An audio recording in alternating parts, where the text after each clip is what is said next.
Hard chicken খেতে কিন্তু আমাদের সবার কাছে অনেক ভালো লাগে, কারণ এই চিকেনটার স্বাদটা কিন্তু অনেকটা দেশি মুরগির মতো।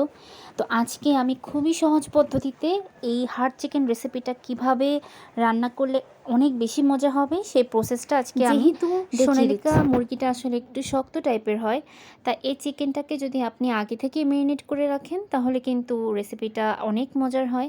তো প্রথমেই আমি ভালো করে ধুয়ে নিয়েছি চিকেনটা, তারপর এখানে সয়াবিন তেল আর হচ্ছে সরিষার তেল পরিমাপ মতো কিন্তু ব্যবহার করছি, এতে টেস্টটা অনেক ভালো আসবে।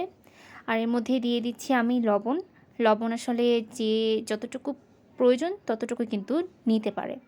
তো এখানে আমি 1 টেবিল স্পুন লবণ দিয়েছি এবং 1 টেবিল স্পুন এখানে আমি মরিচ, হলুদ গুঁড়া, জিরা গুঁড়া, ধনিয়া গুঁড়া সব একসাথে দিয়ে দিয়েছি।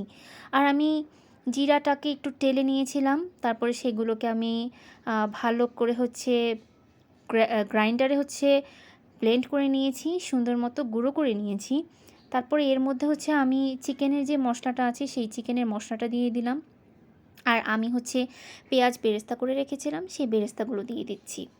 তার মধ্যে হচ্ছে এখানে আমি আদা রসুন বাটাও দিয়ে দিলাম। তারপরে হাতে ভালো করে সবগুলো মশলাকে একসাথে হচ্ছে আমি মিশিয়ে নিচ্ছি। ভালো করে মিশিয়ে ম্যারিনেট করে রাখতে হবে 15 থেকে 20 মিনিটের মতো। এর মধ্যে আমি দিয়ে দিলাম গরম মশলার গুঁড়া। এটা দিলে কিন্তু টেস্টটা অনেক ভালো হয়। তারপরে এই ম্যারিনেট করা চিকেনটাকে আমি রান্নার জন্য দিয়ে দিচ্ছি। যেহেতু তেলটা আগেই দিয়ে দিয়েছি, জাস্ট আমি ম্যারিনেট করা মশলাদার চিকেনটা কিন্তু আমি বসিয়ে দিয়েছি। তার মধ্যে একদম সামান্য একটু মশলা মাখা যেই পানিটা আছে সেই পানিটা দিলাম, যাতে চিকেনটা আবার লেগে না যায়। তাই সুন্দর করে আমি চিকেনটাকে কিন্তু ঢাকনা দিয়ে ঢেকে দিয়েছি। হালকা একটু পানি দিয়ে কিন্তু নেড়ে নিলাম কষানোর জন্য। তারপরে আমি কিছু পানি দিয়ে আবারও এটাকে ঝোল করার জন্য কিন্তু রেখে দিব।